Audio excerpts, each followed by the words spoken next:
weird. It's not working. Hey, try turning up his headphones. Oh, yeah. That works now. Holy fuck. Good. It totally works, bro. I didn't hear any Bledsoe suggestions on how to fix the problem. Not that I'm much better than Doug. This chair have one problem. I'm like sweating as a pig already.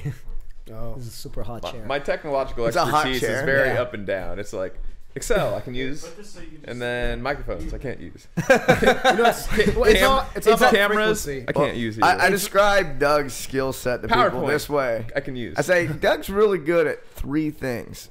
When I say really good, I mean like one of the best. And that's like training, nutrition, and Excel spreadsheets. If it's not those 3 things, he's probably going to suck at it pretty bad. It's like his skills work in binary those 3 code. things. It either happens or I'm not doesn't. concerned about it. Well, if he can, but that's It's not that he's bad at it. He's bad at it by choice. He just doesn't give a shit. that means he could be good at any technological thing he wanted to be good at. Because, like for me, I'm good at most technological things, but it comes to say plotting a fucking chart in Excel, and I haven't done it in 6 months. I go, fuck. Okay, X and Y. How do you format that? And, oh shit. So you got to tinker with it for 3 hours. Well, I know Like, Doug. okay, I finally figured it out. I know Doug's messing with me because he's like, oh, this website stuff confuses me. And then I'm gone for a couple weeks, and he's got like this new website up, and he's running like a WordPress site. And I'm like, Jack, looks really good. You're an asshole. Like, you know how to do this shit. Barbell Shrugged, the technology podcast. we all have no idea what we're talking about. Let's talk about lifting heavy stuff. We're way better at that. I find if you want a website, just start a Facebook page and put your pictures and locate friends and share ideas on your wall. That's what I would do. Yeah. I had some guys ask me for business advice. They were selling some apparel, and they were talking about just doing a Facebook store. I'm like, does anyone go to Facebook to shop? They're like, nope. I go, okay. Don't use a Facebook store. All right. This is Barbell Shrugged. I'm Mike Bledsoe here with Doug Larson, Chris Moore, Hello. and our guest Lucas Fejeda.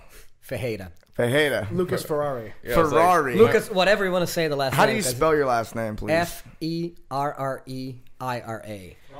And for you people at I'm home, not even gonna try. and for you people at home that can't understand anything that Lucas says, it's because he's from Brazil. That's correct. So tell us a little He's bit a about. world champion UFC fighter.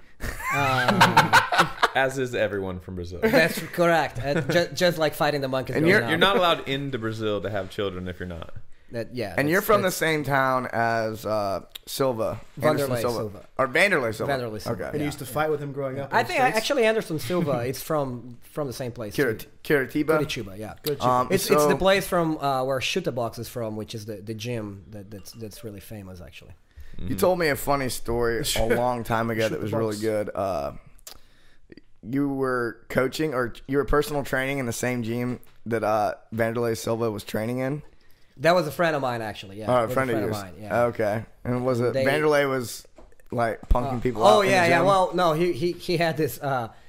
He would walk up to people and say, "Hey, you want to fight me? You want to fight me?" Kind of intimidating. Then people would obviously like shit their pants and all. And then and then He's joking, or he's he would then go like, "It's $100,000 if you want to fight me." Oh, I don't have it, bro. yeah, I really don't have it. I swear I don't have it. It's so yeah, he was obviously joking. See, apparently he's I actually never met him, but everybody that has said the guy is like just really, really like super nice guy and like with everybody around. So that's the kind of things that he would do. He would like be joking around with everybody.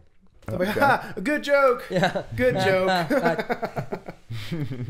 Lucas is a swim coach now, and you grew up being a swimmer. Yeah, well, And actually, tell us a little bit about your background. My in regard to background swimming. that actually led me to swimming is a little different. I grew up doing a little bit of everything. Obviously, being in Brazil, soccer was a big thing. Even though for Brazilian standards, suck at it. For American standards, I'm a pro. But I actually got really into swimming when I was in college already. And college swimming in Brazil is not, college sports in general is just not nearly as developed as it is in the US. So I did swim I actually had one meet that I swim for my college, but it's not anywhere close to swimming like as swimming for a college here. So I wouldn't go as far as saying I swam for a college. I was essentially doing master swimming already, but just swimming because I wanted to. And then I got really into training and really into swimming at that part. So I was actually a lot older. I always knew how to swim, but I got into training swimming when I was in college already. And but then, you should put it on your resume that I was a college yeah, swimmer, Division I in Brazil. Yeah, obviously, yeah. I could essentially put that, and people that don't know better would say, "Oh, wow, yeah, that was pretty good." But like I said, it doesn't mean nearly as much as being a Division I college. It's swimmer. not about what's true; it's about what people believe. Yeah, it's about. Here's it's my about, advice to you. All right, it's about opening the doors. Yeah.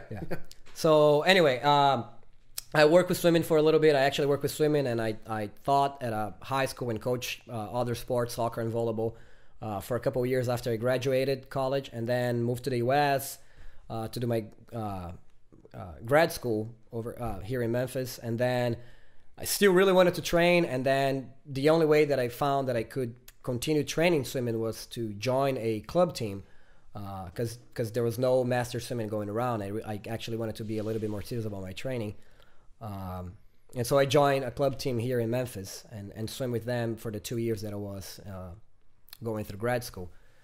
And then after that, I decided that, well, you know what, I really want to continue with swimming, because I was looking for jobs, and I was okay going back to like, okay, I'm going to go teach, but I really want to be able to coach as part of my job. I was essentially looking for a teaching job, but I only want to teach at a school that has swimming.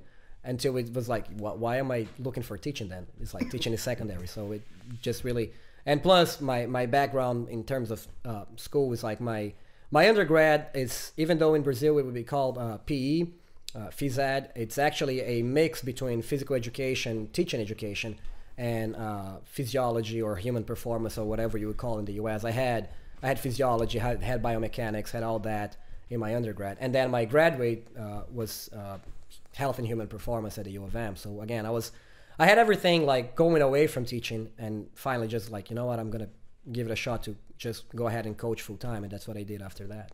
So what was your strength and conditioning like in Brazil during your undergraduate relative to your graduate school swimming in America? Besides the ape fighting you have to do, day-to-day survival. Well, what do you mean? What did I do? Or? Yeah. What did you do specifically for strength and conditioning for swimming when you were younger in Brazil versus when you were in graduate school here in the U.S.? Well, they were very similar actually. I'd say until I started hanging out with you guys a little more. Mm-hmm. So what I did back home was so it was similar until it wasn't similar, and it was similar until it changed. Okay. What are we talking about? It was very general. Essentially, if you looked at the training plan right now for strength and conditioning, it would look a lot like a general. I'd say. You did knee extensions and dumbbell chest presses and hip thrusts and all that, and bench presses and all that. No squatting at all. I essentially this was back then. That was back then. Essentially, so in Brazil it was more traditional. It was using a lot of machines, bench press. Yes. Lat pull down. Yeah. Okay. Lat pull down. There were some exercises that we felt like they were more sport specific. So essentially, we use pulleys and we adapted, like you move away from the pulley and you like lean forward so that you're using two pulleys at the same time, which kind of mimics the swimming. What a dangerous idea! A little bit. So why wouldn't you just swim instead? That's a good point. It's probably a better way to develop specific strength, to just swim with some resistance. You just swim in a mud pit. Yeah. Essentially, because it's much harder. It's much harder than a pool, bro. What I feel like... You're welcome, swim coaches. Find you a swampy ass mud pit and get in it and swim through it as fast as you can. And then if you can hold your breath under there and not freak out, the pool is like the easiest scenario under any kind of pressure. You know, there was this myth apparently that swimming, I think in gel, people say that you would swim faster because you... In Jello? In Jello. Yeah, I think it's Jello. No, I don't know if it's gel. In jail? No, gel. Gel or Jello? G-E-L. I think it... J-E-L-L-O. No, G-E-L. Yeah. It's gel. Gel. Yeah. Like K-Y? Hey, white trash. Like the stuff you would use in your hair. Hair Not gel. you. Gel, yeah. Or has anybody ever actually filled a swimming pool with some kind of gel substance? Now I'm thinking about this shit. Mythbusters did.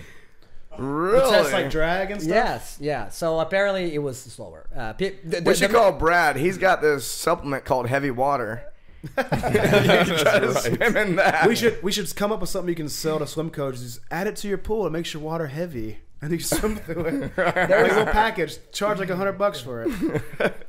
Edit that out. We don't want our idea getting to the masses. It'll just be mercury. Just pour that in there. And we'll put an FDA stamp on it. There's no problem with this. Just don't drink the water and don't get in it. Really. Don't breathe the air of the facility. Yeah, but of little I do know about swim mechanics. I took a swim class in college. Like we all had to do. Did you take that? No. You didn't take swim class? I had to. No, not swim mechanics, but a swimming class. You didn't have to take fucking. We had to take swimming class. You didn't have to. You had to go and swim. I took it during summer school. My Navy credit may have allowed me to skip that. This may have been like 2001 when I took mine. Did anyone else have to take? I'm getting kind of old. Undergrad or grad? Undergrad. No, hell no. Did you take So that? I had to take. Well, I again, my undergrad was back home. Well, he was so in Brazil, actually, not in I Memphis. actually had So I swimming had 1 to and 2. take to graduate. I had to take swimming, and it was. I feel like Memphis of all cities I took it as should have it. I took it as a swimming course in the summer. But one of the things we did was go over mechanics. Like the swimming test at the end was you had to swim for 30 minutes nonstop, theoretically without touching the sides or bottom. But I was like, shit, no, I can't do that. That's not going to happen if you're not But conditioned to swim. the strokes were reasonably complicated. You had to move in a very specific pattern in order to move efficiently through the water and grab water and propel yourself through the shit. So what I know of it, grabbing a band or a pulley and just yanking on it is silly. It's like it'd be like swinging a heavy golf club. It's gonna fuck your mechanics up. Is this right, Lucas? Would you agree? That is, yeah, I think, yeah. That mimicking a movement is Or generally not a good idea. Strapping a band around a barbell and trying to snatch it. Yeah, it's generally a bad idea when it's a complicated movement. That would be the number one thing that people don't understand about swimming. And it kind of goes along why Sprinting with with a band around you too is another one. Why I think swimming gets a lot of flack because it's the sport that people actually have overuse injuries. Because again, if you compare the amount of distance you swim versus the longest swimming race, the amount of distance you swim for practice, the volume of training is really, really high. Like if you were to do that comparison in terms of running, it's like you for training, for swimming, you would run a couple marathons every practice. That's kind of. I think the assumption is because it's low impact. And they're like, oh, you're not just destroying like your joints. You can get away with it. True. But here's the thing that actually I guess only if you've done it for a while you start to realize. Well, essentially, okay. So here's backing off from it a little bit. There's two school of thoughts in swimming and swimming training. One of them is this high volume training that essentially you have to be swimming 60K, 70K a week to be just to be training for anything. And you would have like college kids doing around that, or college kids doing more than that, and high school kids doing around 60K and 70K a week. So wait, let's break that down real quick.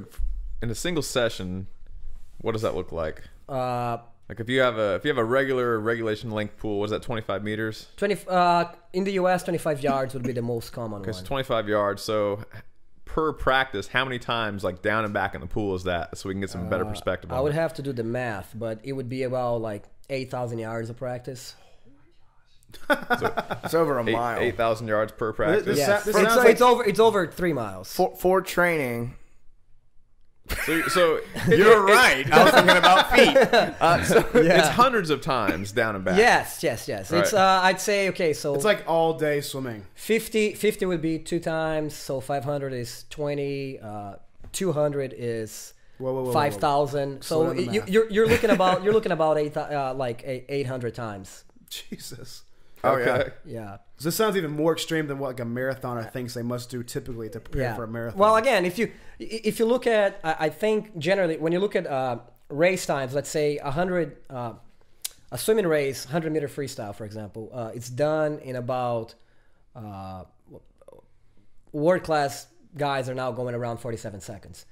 The world record is 46.9. If you go 100 meter running, the world record is 9.6, 9.5, something like that. 9.59 For a 100-meter dash. Yeah. Yeah, I think it's into the 9.6s, like 9.69 or something like that now. So I want to say. Yeah. I'm the wrong person. I want to say it used to be like 9.72 and now it's like 9.69.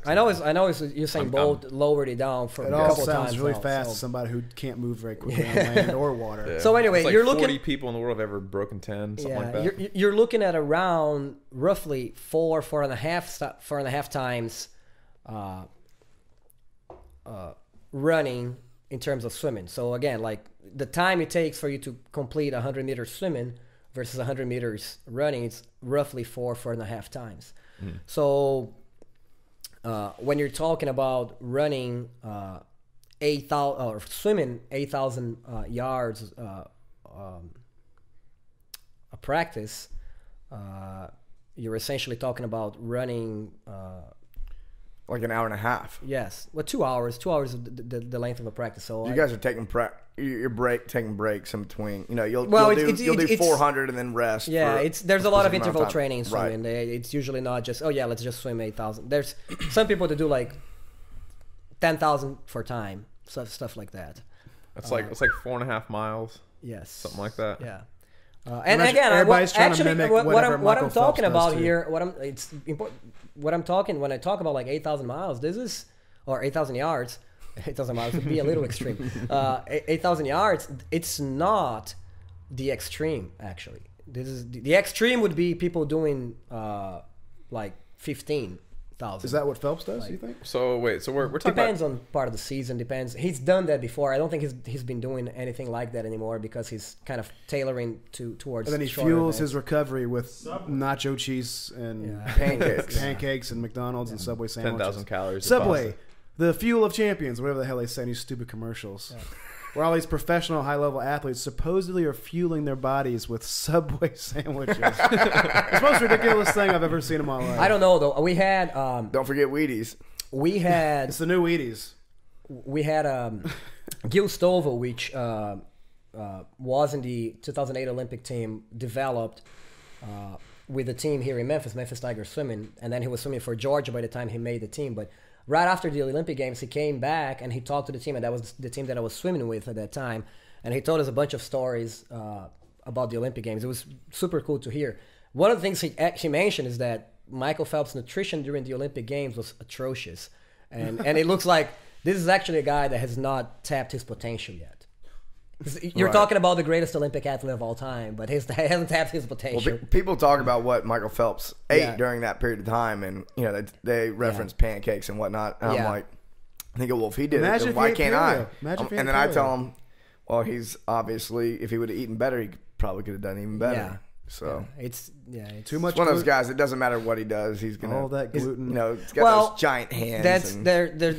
There's all the biomechanical advantages, but there's also the fact that for I think it's 6 years he didn't miss practice for any one day. Really, 6 years straight. Wow. They interviewed his coach for I think 60 minutes or something like that, and they were like, "Really?" I was like, "Really?" So Christmas, like, yeah, absolutely. Like Christmas afternoon, Christmas Eve morning, New Year's, all that, and his birthday. I was like, well, his birthday was doubles always. So it's like, yeah, that's life of somebody that's essentially. Well, it's definitely no athlete gets it, or rarely does an athlete get it based on freaky genetics alone. I mean, he's perfectly built to swim. I imagine he could swim pretty good if he didn't train so hard, but no, he also works really hard. So somebody wrote something about like if you walk around on a pool deck like in a national level meet, you will see plenty of guys that have body types very similar to his. But again, how many of those have done 6 years where they really went uninterrupted? He was really picked apart by swimming community after the Olympic Games because he really dropped off, and he was. There were times like he was signed up to be at a meet, and then he dropped off the meet, and TMZ had pictures of him in Vegas that weekend. Oh, like smoking pot. And people, but again, it's like, okay, if you can't win like 8 Olympic medals, Yeah. and have a little fucking fun afterwards and party a bit and smoke a joint and hook up with some models. Why are you doing it?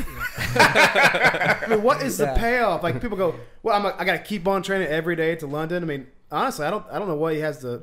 I guess he's gonna do well at this games and probably hanging up, right? I mean, he can't. He says that London is going to be his last appearance. So what do you try to do now? Do you go out and say I'm gonna just win one? And no, I think it depends.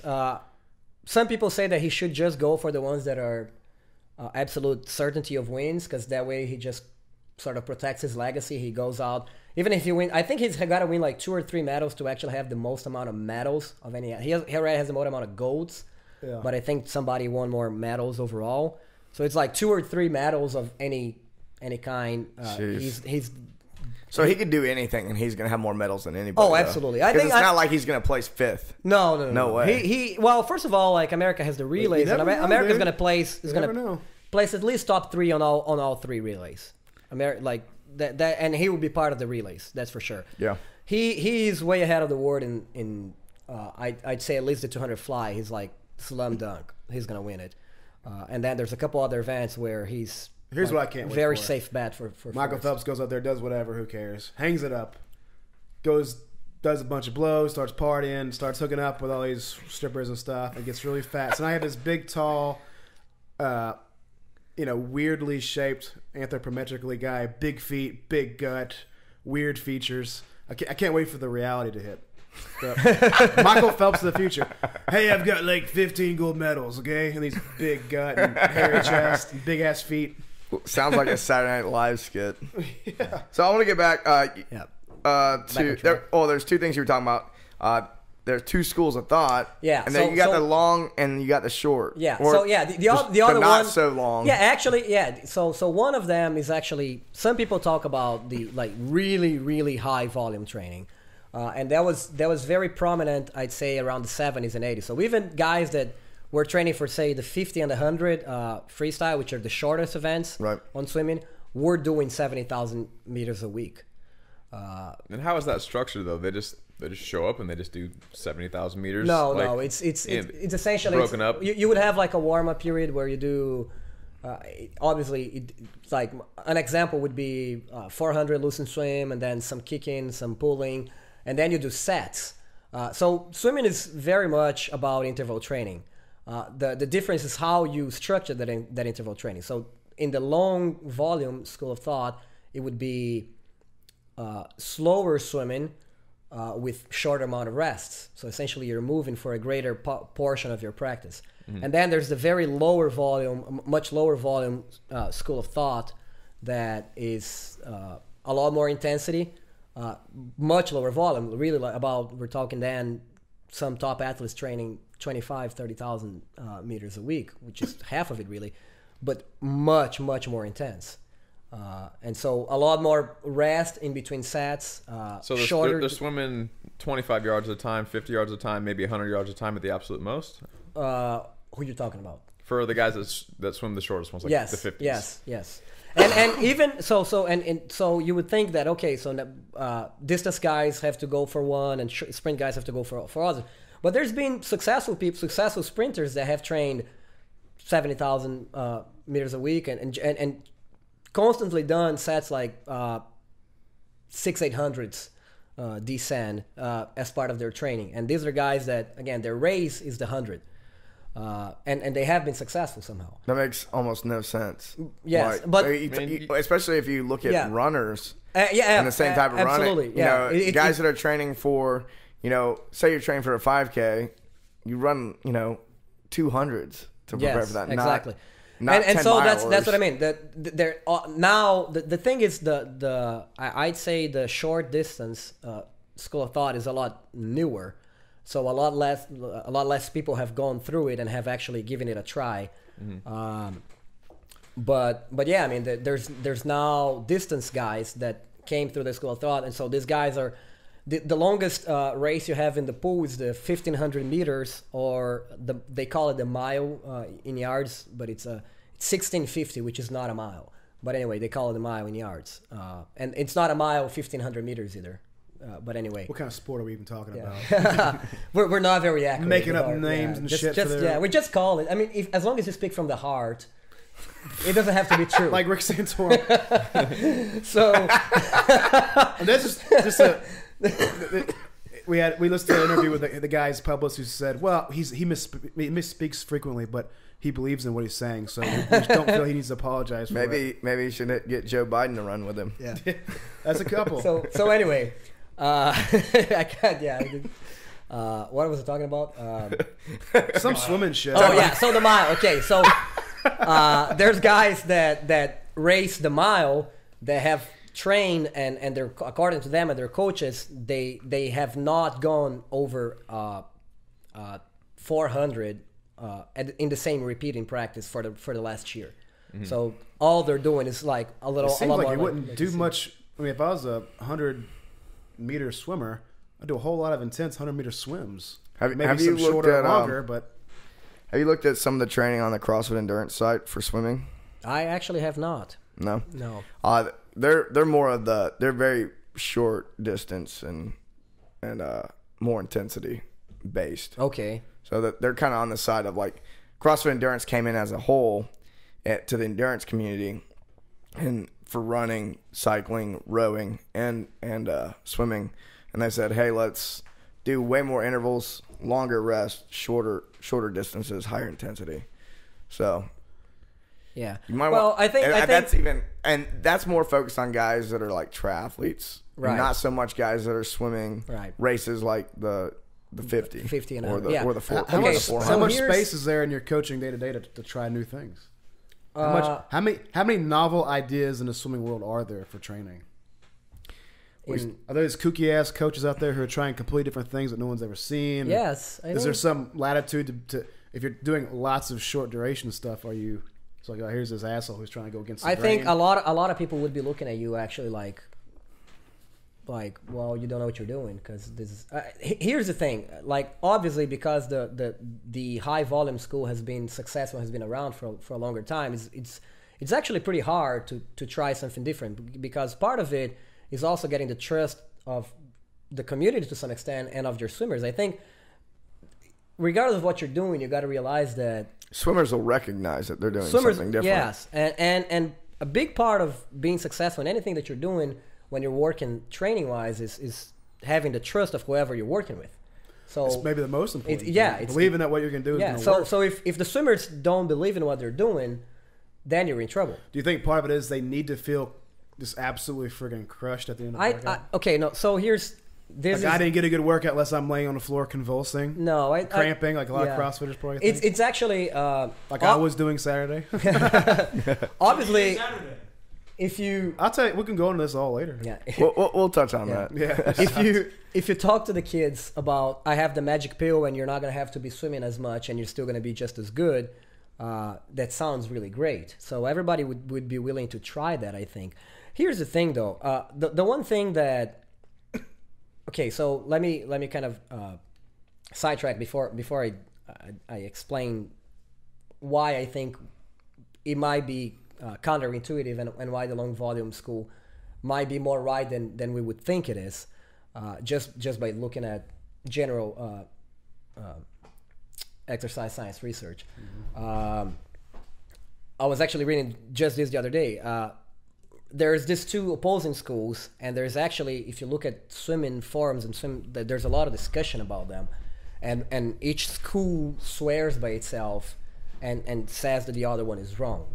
Obviously, they tried clan mentality, man. Yeah, it extends to everything. It's politics, religion, it's fucking swimming. It's not any different. Now, I feel like more and more people are finding the sort of middle ground and going like, you know what, I think you might need one of the, like a little bit of both.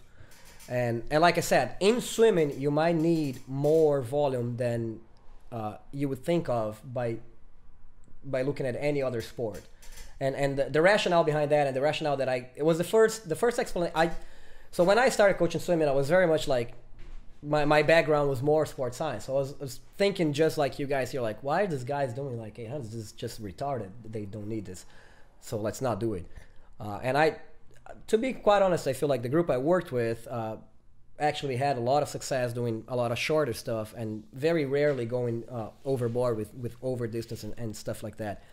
But is all the practice necessary because it's a mechanical thing? I got to keep reinforcing and polishing off the effective strokes, because it doesn't seem like you need really all that sort of aerobic capacity just to fucking swim 100 meters. That seems totally unnecessary. Yeah, the one, like I said, is it a learning thing? The one explanation that I heard from a coach that sort of is really into the higher volume training is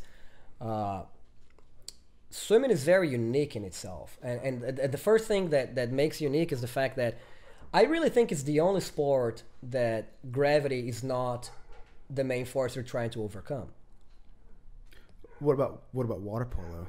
Most of your body's out of the water in water polo. That would be that looks like a crazy ass sport. That looks kicking your legs for like 3 hours and fucking 20-foot pool. Not to mention the punching that you get underneath the water and sounds it's water really really nasty underwater. Yeah.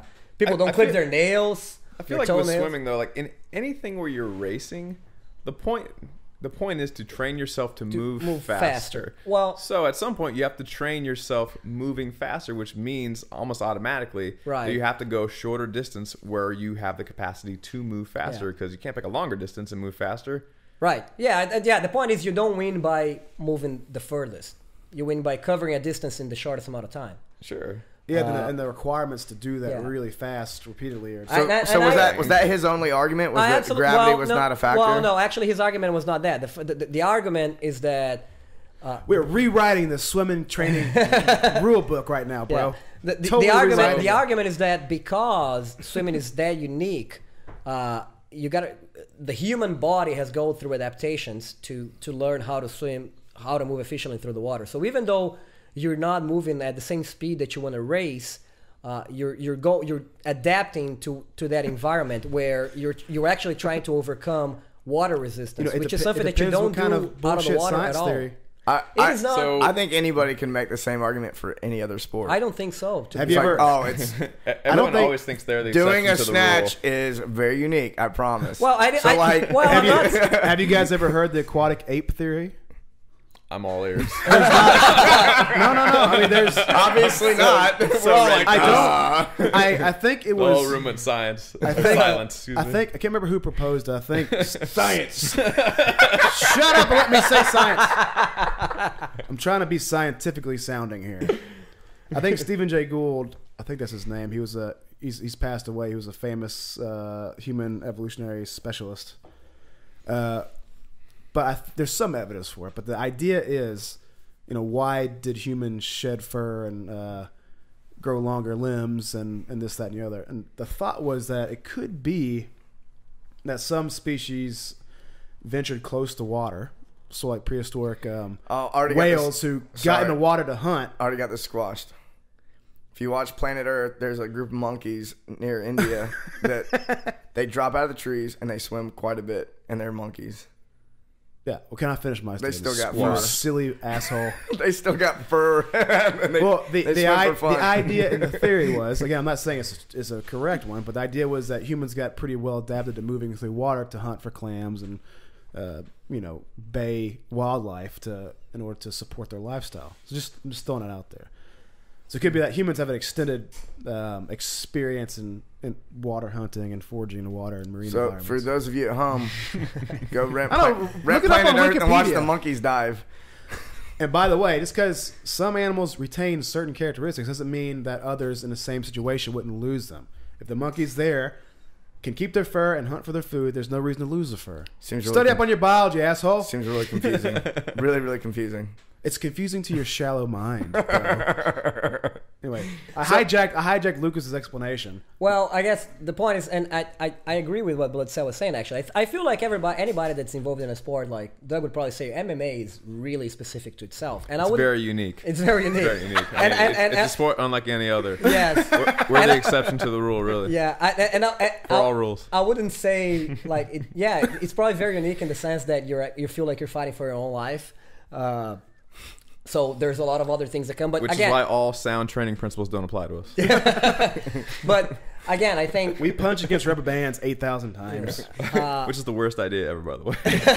Well, that's what makes me think here. Like, so I'm pulling through the water, relaxed or pretty relaxed for long duration versus pulling in the water very hard for 100 meters. They're two radically different things. Yes. Well, it's like punching a bag for an hour or punching a guy 10 times trying to knock him out. It's like not the same thing at all. Yeah, who would ever train for endurance on a bag? Like, yeah, for an hour. Gotta get my endurance up. Aerobic kickboxing classes, dude. Yeah, you would certainly get your ass whooped. I get that. I mean, that's pretty much. Yeah, but aerobic kickboxing classes wouldn't be winning gold medals. That's very true.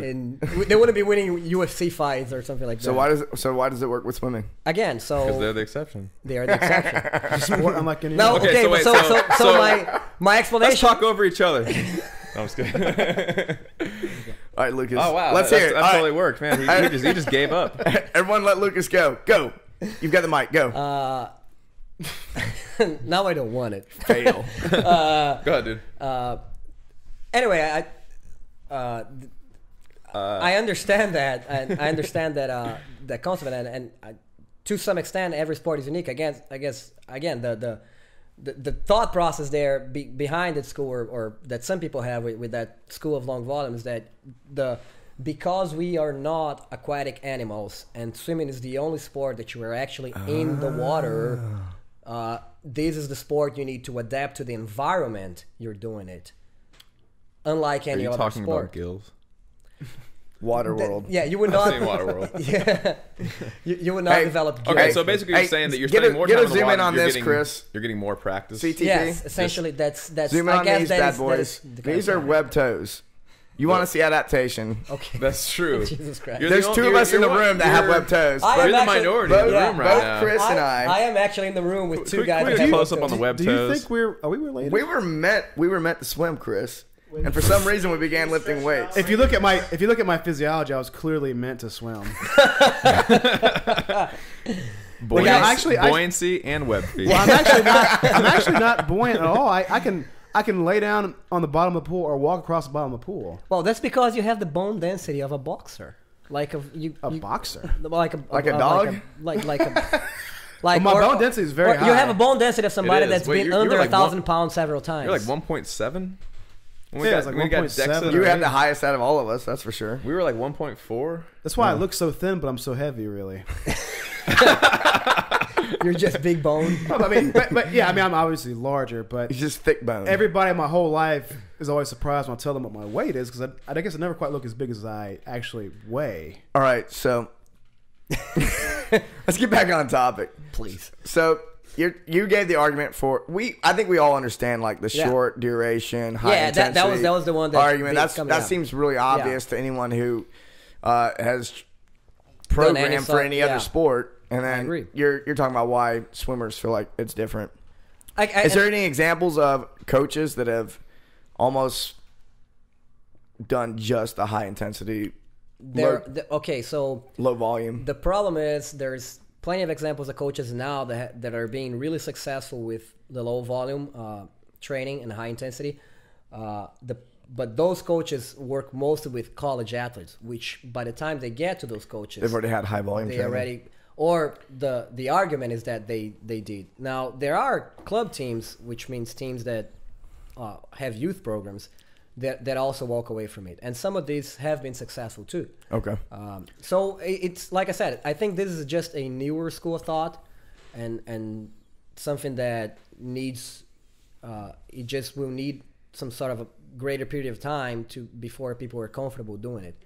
But to be honest, I think you have athletes that will succeed on one or the other, depending on the type of athletes you're talking about. I had a conversation a while back with a cyclist who had been brought up in the high volume school of training. That any given Saturday they'd ride their bike for 150 miles or what have you. And I was explaining to him that anytime in the fitness or strength and conditioning community, someone comes in with this new idea. And it kind of conflicts with the standard of the last 20 years. They're not necessarily saying that all the people that were raised on the old idea, they're not saying that their training isn't good or doesn't work at all and is totally meaningless or worthless. They're saying that this new idea they think is a little bit better for a small number of reasons. So for the high volume training in the running world, for example, if you run a marathon every single day, when you turn 40, you're going to need 2 knee replacements. Right. And not like running a marathon every day for a while would make it so you could run a marathon whenever you wanted to, because it certainly could. But if you did lower volume training, then you might get roughly the same benefit without the knee replacements. Right. And so for people that are training for general health and general fitness, maybe the low volume training gets them to that fitness benefit without some of these other problems that come along with it, like chronic pain. Well, yeah, if you're doing that much time in a pool, do you have time to do anything else? Even it comes to lifting weights and stuff. Can you do that effectively when you're so tired from doing 80,000 meters or 70,000 meters a week in a pool? Can you even go see a concert? Do you have any life outside of the pool? It's pool all the time. Well, I mean, do you get sick and tired of being in the water? Does your pool play music underwater? No. I've actually swam laps. I went swam laps in a pool that had underwater music. I actually, I'm a little bit of a music Nazi when I coach. I don't like music around. I was in the middle. We're gonna edit that into you saying I'm a little bit of a Nazi. No, it's essentially I like a lot of people like music, and I feel like music bumps people up and all that. But like pools are generally a loud environment already, so whenever you're trying to communicate and there's music on the background, it just like I already have a hard time. Even underwater music? Well, underwater no, but we don't have the system to play it underwater. Plus, I think underwater music is dangerous because it's just one step away to adding like a mic to the coach, and then the coach is in your head the whole time, and that would just suck. I guess that's the good part of the swimmers, that as soon as they dip their hand on the water, they can't hear the coach screaming at them anymore, because we are screaming at them from that. So I know this is certainly true in the running world. If you're doing high volume training, you're running super long distances, your gait or the range of motion that you run through is not going to be near the same than if you were sprinting. If you're sprinting, then your legs, getting whipped way behind you in extension. You're pulling your knee way far forward. You have a much bigger step when you're sprinting, so you're going through a greater range of motion. And if you want to move faster because you are a sprinter, then you need to train that greater range of motion, which you would not get almost at all if you were doing only distance training. Is that true too in the world of I think to a lesser degree. I think a little bit. People definitely talk about even the same swimmer that races, like let's say 200 and a 400 or a 400 and 800. They talk actually about having different strokes for different races, but I think they change a lot less than the stride changes for running. Mm-hmm. The general idea is still, I mean, there's definitely a change in the amount of glide you get.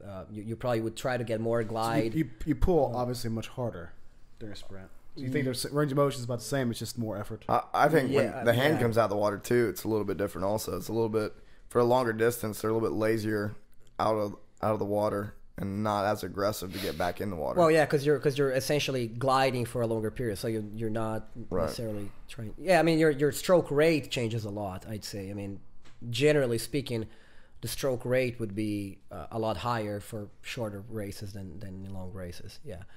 So that's exactly the point. The high intensity school of thought, or the lower volume school of thought, talks about when they make their case. Like, well, that's one of their points. It's what you're training when you're doing these long swims.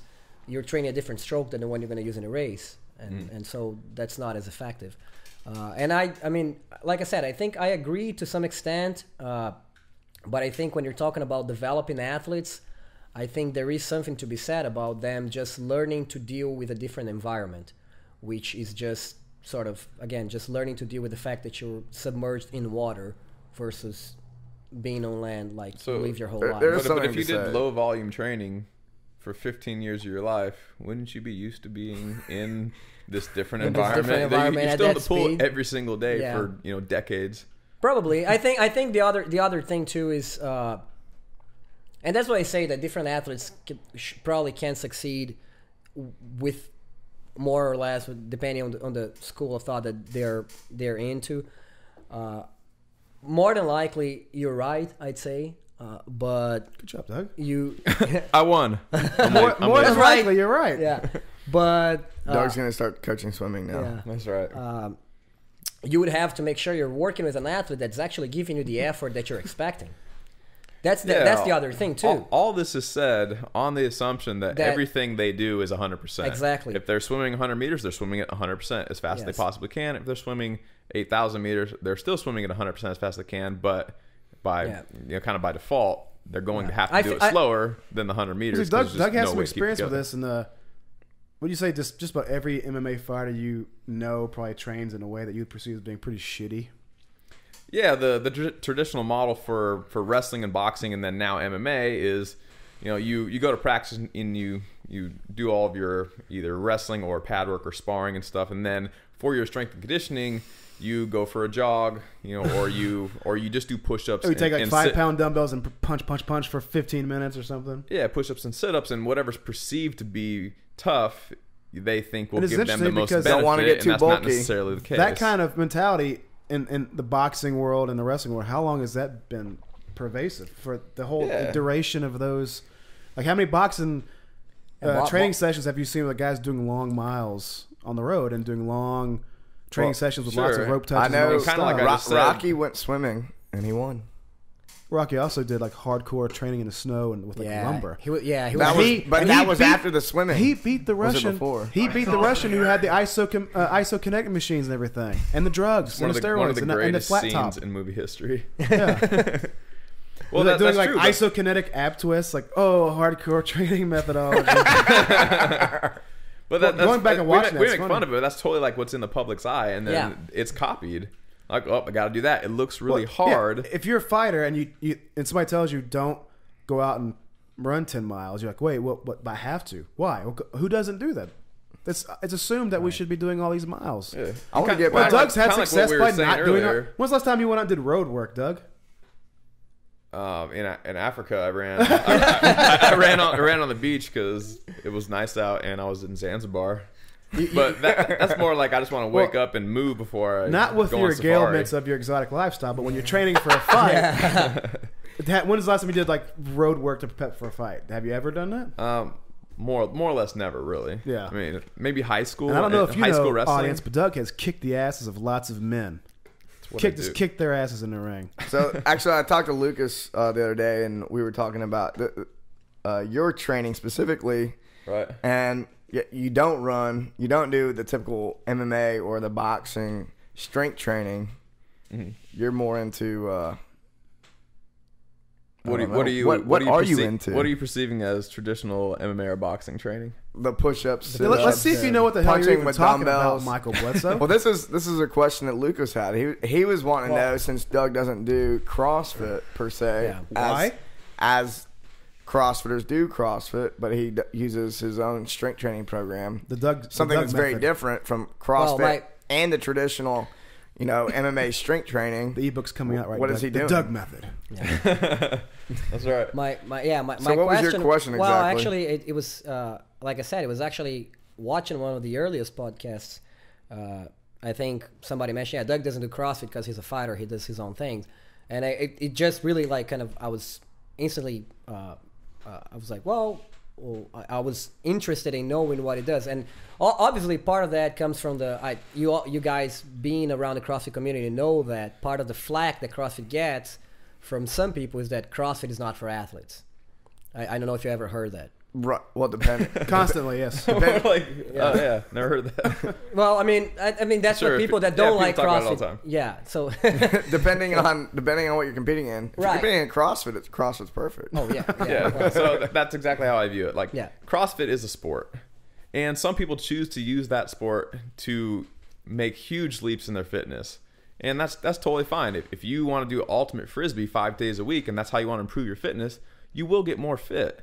But if you think that choosing a different sport to get in shape for your other sport is the way to go, that's probably not the case. If you try to use CrossFit to get in shape for MMA, you probably will get more fit and you will get very fit, but it might not be the 100% best thing. It might be the 98th% best thing. And so I choose to do something that I perceive to be just a little bit better, kind of based on my my injury status at the time, rather than just following some random blog online. If I happen to be particularly beat up in some way, or like you're not doing kipping pull-ups anytime soon, right? Yeah, I had a shoulder surgery a while back, and if I ever try to do kipping pull-ups, then my shoulder hurts like hell, and so I just don't do it anymore. Right. That doesn't mean that I don't train my upper body or train pulling in any way, but That's a good my point, Doug. goal is to get stronger and to stay injury free, specifically for fighting. And so I have a lot more conservative training a lot of times than CrossFit offers. So choosing one sport to get in shape for another sport, in my opinion, is not the best way to go. Right. But designing a training program specifically for you that addresses all aspects of movement and conditioning needed for that very specific sport, I think is a much more intelligent idea. Right. Yeah. And I think we need to say this is that when we start talking about CrossFit, like there's a lot of gyms that program really well, and they program training for CrossFit. They're not programming testing every day. So if you follow CrossFit.com, that's pretty much testing every day. Yeah. Like Well, you're competing Not in a just to sport give every you day. guys a pat on the back, but that's what has been said about faction strength and conditioning. It's that We suck. there's CrossFit. No, that there's CrossFit gyms, and you guys are head and shoulders above general CrossFit gyms because it's not just a CrossFit gym. It's like you said. You're actually planning training and planning strength and conditioning for everybody in a much broader way. And taking a much broader approach towards it. Well, I think. We If you do were to- things a little bit differently than most Yeah. gyms I've ever been to. If you were to look at Doug's training program, I mean, technically you could call it a CrossFit program, Right. right? It's like it may be. Because CrossFit is everything. Yeah, I mean, it's If what I'm I'm doing saying is like. if I'm doing I anything, mean, I'm doing technically, it. CrossFit is preparing for any situation possible. Right. And so, depending on whose opinion, depending on the opinion of the coach, like if I say, wow, Doug's program looks really good for preparing for anything, I could technically call it CrossFit. You know what I mean? So, it's really interesting because people will talk about like CrossFit type style programming. Like Right. you have CrossFit football. The only thing that makes CrossFit football and the programming on there, I think, is pretty good. The only thing that makes it CrossFit-ish is that it has some Metcons. Like 2 or 3 times a week, it has short duration heavy Metcons. That's what I consider CrossFit to be as a sport. It's competing in Metcons for time against other people. Right. And I generally don't do that. I still do clean and jerks and snatches and front squats and deadlifts and interval training for conditioning, and I push the prowler and all these things that CrossFitters also do. Right. But they're really for me, I'm really doing all that to get in better shape for fighting and for MMA. Right. And my conditioning in the weight room is very limited. do any It's not super high med ball volume. cleans? I do. So that was right. actually the question I that I did had. 1,000 med ball clean and jerks the other day That You're was so actually, much of a better athlete. because of it. That's By the way, that won't make you a better CrossFitter either, I don't think. But so that was, I'd like to state publicly that I do not like med ball clean and jerks. I think they're a total waste of time. You could do med ball clean and jerks for 10 years. We're gonna get a and letter if I in the handed mail. you a barbell, you still would have no idea what was going on. They do not yeah, help I you. think the transfer overs. Here's the thing. It's its the own, way it's its own separate movement. The way that's been explained to me is the people that were trying to do cleans at one time, once they were exposed to med ball cleans, something clicked for them. So I think in the absence of really good coaching, med ball cleans might be like the best thing for a not so experienced coach or for someone to learn like how the movement's supposed to happen. But if you have a coach that knows how to coach the Olympic lifts, then yeah, you're right.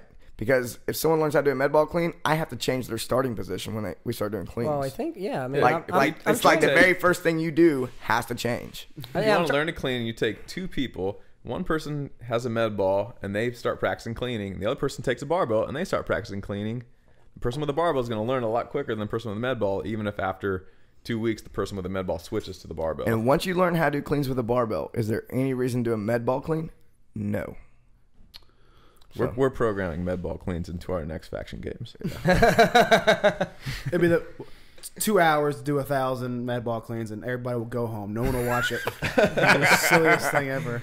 I want to get back. So Doug, you don't train to get better at CrossFit, and that, Yeah. and your view of CrossFit is fast-paced, skill-based, metabolic conditioning or circuit training. Competing in Metcons for time. Metcons for time. Yeah. And that's So technically, my- if you go to a that's the CrossFit sport. competition, that's what's happening. my specific question that I think you kind of did say that. So one of the things to say is like, so you would not do high volume my clean and jerks or high volume snatches or stuff like that. That's I generally don't. No, I do a lot of cleans and front squats and a lot of strength based stuff.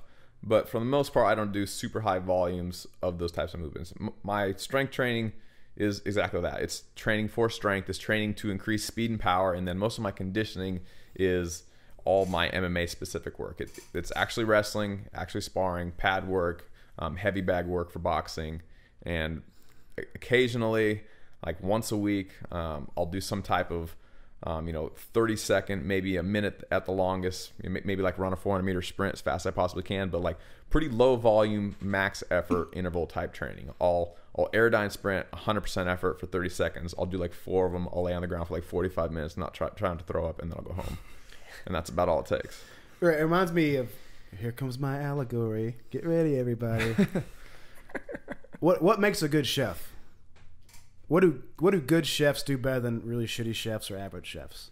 Drugs.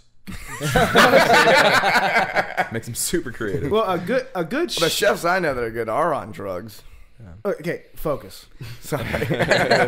Well, I mean, Stay on track. a good chef recognizes quality ingredients when they present them to you on a dish. A dish is that's the plate that carries the food. It's the total package. When you present it with the dish, really, you don't mess with the ingredients too much. You preserve what's so great about fresh, awesome meat and fresh, awesome produce and stuff.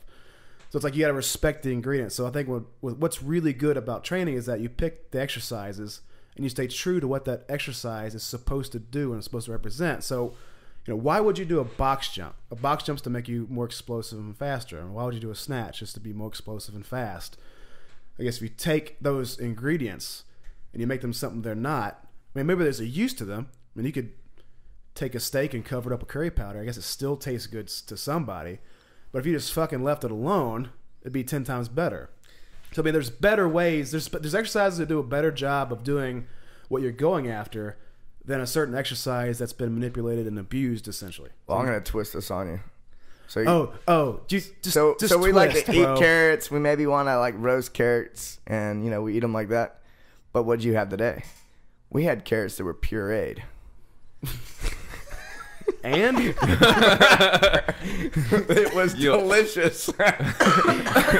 that's your for the audience. That's somebody your, made carrots. They pureed them with ginger, and it was delicious, right? Yeah, and that's your high rep box jumps. No, here's where you lose, asshole. Because you don't cover up the carrot with too much stuff. You just present it in a different way. Same thing with the box jumps. Oh, shut up.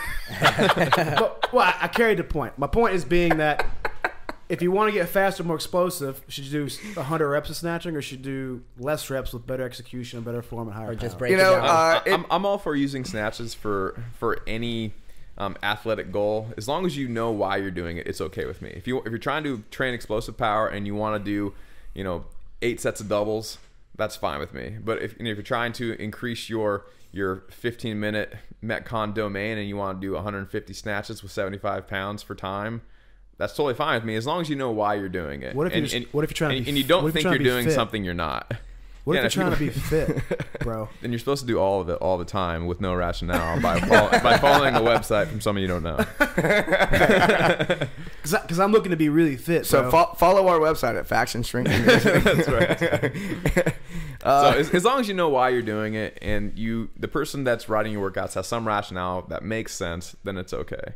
But if you're following one sports training program for another sport, that's not a good idea. Take Louis Simmons. Like Louis Simmons took from what I know, he took the training protocols from people that were really good at training. I don't know. He maybe you know better than I do. He took some of the old Russian training manuals. He took some weightlifting training. He altered their training methods to fit his sport. And then everyone takes his sport and they try to use his sport of powerlifting to make them better at their sport, which again probably works in some respects because it makes people way stronger, but you shouldn't use someone's sport to train for your sport. You can take some of his methods and then alter that program to fit your sport instead of just copying it straight over. Well, I found this. I've PR'd on some Olympic lifts and on just some, like standard lifts like back squat or something, doing a lot of Metcons before. Like I got away from as much lifting and I did more Metcons and I got more strength out of it. And it kind of goes against like logic really is like, well, if you want to get stronger, lift a lot, don't do as much conditioning, don't move as slowly, stuff like that. Did you say that you're... But I would say that maybe I was lifting a little on the heavy side all the time. I wasn't getting a lot of speed work, and it kind of may have filled in some gaps that I wasn't. Was your volume high? Were you doing a lot of the lifts? Is it a practice Oh, yeah, issue? I was doing a weightlifting type programming and then going to CrossFit type programming. You know, So, I heard Mike Boyle say one time that he took, I'm assuming since he's a big hockey guy, that he took his hockey team at, I want to say he lives in Boston and maybe University of Boston. I'm sorry if that's wrong, but he took his team, and over the summer, the whole team was doing circuits, and they do, I'll say, split squats for sets of 10, and then bench press for sets of 10, and then pull-ups for sets of 10, and every minute on the minute they would switch exercises, and it's all, quote unquote, out of order for optimal program design. If you're if you have that kind of mindset where you're supposed to go from the most powerful movements first and the heaviest movements first, and then you do your assistance or auxiliary movements last. It's all out of order because it's in a big circle, and the whole team's doing it together, and he's thinking there's no way these guys are going to get stronger doing it this way. But he found out in the end they all got stronger. It didn't make any sense, and so I think he went and talked to Alan Cosgrove, and he was like, what happened? Like, how could these guys get stronger? It makes no sense at all. And then, as Alan Cosgrove always says, psychology trumps physiology every single time. They were training as a team. They were all super motivated, and so thus they were putting forth way more effort than they may have normally done, and they were getting stronger. And I think in a lot of cases, when people say CrossFit doesn't make any sense, but people are getting stronger, that's exactly why. Because at most CrossFit gyms, what they have over almost all other gyms is they have a group of super motivated people all training crazy hard together, and even if it's not quote unquote the best program and it doesn't make any sense, effort and the psychology behind the training and their motivation will beat out the quote unquote bad programming almost every single And time. they're all wearing knee socks and matching shoes too. They're so dedicated. The unity of the team, and all that effort will go a long way. My high school football coach used to say the best training program is the one that you believe in. And that's total bullshit, but it's not bullshit at all. It really is true. Yeah, it really goes along what going all the way back to when I was talking about swimming, like about having the trust of the athlete, the athlete actually believing in the program that he or she's going through, volume versus high intensity. I feel like it's actually, we just came full circle with the discussion here, but I absolutely agree. Actually, one of the most famous swim coaches of all times, which was Doc Conselman, he said that all the time. He said actually the way he said it, probably you guys will not agree with it for the words, but what he said was, I already think he's dumb. Yeah, I know. No, fuck that. What he said is if you give a team, if you have a team that's trained by a sports physiologist and a team that's trained by a nutritionist and a team that's trained by a psychologist, the team that's trained by the psychologist will win all the time. Now, don't think only about psychologists are just crazy lunatic people that just have problems, that's why they go. Every single one. If you think about instead of just using the words, you think if you have a team that's trained by somebody that knows sports science a lot, and you have another team that's trained by somebody that knows sports nutrition very well. A lot of people who are masters at sports science have zero real world coaching experience and training experience. And then you have a team. A lot of their opinions are fucking worthless. Yeah. And then you have a team that's trained by somebody maybe doesn't know physiology, doesn't know nutrition, but knows how to get athletes to get motivated and inspired. That team is going to work. That's amazing to me. There's all kinds of shit that looks good on paper. Then when you get in the gym and you try, you're like, this just doesn't work at all. Yeah. It seemed like it made complete sense. When you get under the bar, things are just much different than when you're thinking abstractly in a lab or Okay, there's a lot of things that end up on my whiteboard in my office at home, and I start implementing it into my program, and 2 days later I'm erasing. Well, who knows what you were doing when you're making those notes? God. There's usually scotch involved. You wake up next morning, what in the hell is this stuff? Fevered ramblings of a incoherent mind. I want to go over one more thing, and then we're going to take a break. So I want to get back to swimming in gel. Oh, we never finished that. Well, so strength training for swimmers, instead of pulling on cables and pulleys, trying to mimic the same biomechanics, You're just gonna throw them in a pool full of gel. No, that was there's not that was essentially a myth, and I think somebody said something that got my attention, because I remember watching a Mythbusters episode that it was a myth that swimming in gel is faster because there's more friction, there's more buoyancy. How often do you base your decisions in life by what you saw in Mythbusters? You should probably do it all the time. It's a great show. Well, I now know that if someone tries to shoot a lock out of my door, more than likely it's not going to work. Yeah. So I can just stand at my door and not worry about it. That's right. And they need a rifle, is that right? I think a 30-06. How come I've seen that episode? I've only seen like 2 episodes. We probably of watched it together. Because you cannot blow up a car by shooting it either. You can't. They tested that. Yeah, no, you can't. You need a really big gun. Here's what I think about Mythbusters, though. There was one. We're so off topic. It's not there was one episode. Just so we can wrap this up. We'll tie it back into swimming. No big deal. Jesus. Okay, speaking of swimming, I was at an NSCA conference in Idaho, maybe 4 or 5 years ago, and maybe you know who this guy is. He was a multiple-time Olympic gold medalist, maybe 15, 20 years ago, in swimming, and he was talking about how spits back. I don't know. But he was talking about back in the day how they used to try to make themselves more buoyant by giving themselves like an Air Anima. Oh shit! Oh god, I never heard of that. Actually, no, you ever tried that? I thought for sure you. That might have been one of those things that you just need a straw up your asshole. You need a straw and a partner. That might be one of. I mean, hey, dude, I've got a great idea. Yeah, I've got a great idea, bro. Or you just need a long hose. Yeah. I mean, there's obviously things that I think every sport also has that I mean, people start. Every sport does not have that. Essentially, it's hey, buddy, can you blow in this? Swimming is very unique. I actually believe. So okay, so now we're back at swimming. We'll fill up each other's assholes with air. You go first. I hope we edit that out. No. James was like, no, that's part of the show. That's the best part. Yeah, no, I mean, I think that's essentially probably people thought about. I mean, obviously, if you can be more buoyant, it would help you, but the leap you make out of the next step was how do we get to be more buoyant? Get really fat by getting there you go. Which again, yeah, that would make you more buoyant, but you also make you more resistant. How come all these swimmers are so lean and sexy? Because it turns out that training really hard makes it hard to be. Swimmers, isn't it better for them to have a little bit of soft chubbiness to them so they can stay more buoyant for those longer swims?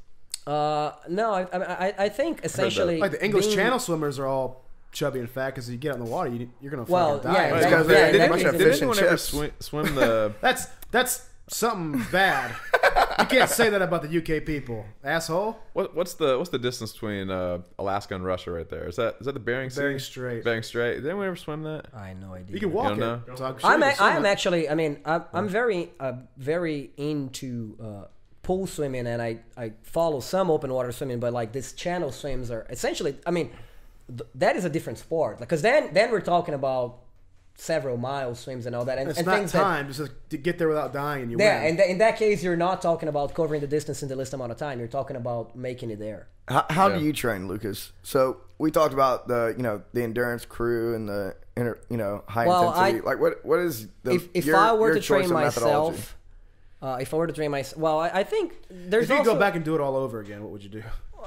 Okay, number one, I think it really depends on like where you were at, like in life or in terms of your training. Like if I were to, if I had the opportunity to train now as I would like to, I don't, because turns out coaching swimming is quite life consuming.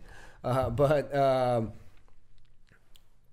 I would in my case I would go for less distance, more intensity, but that's just because that's also who I am. I mean, I much rather just give it all out as while I can and then just be done with it.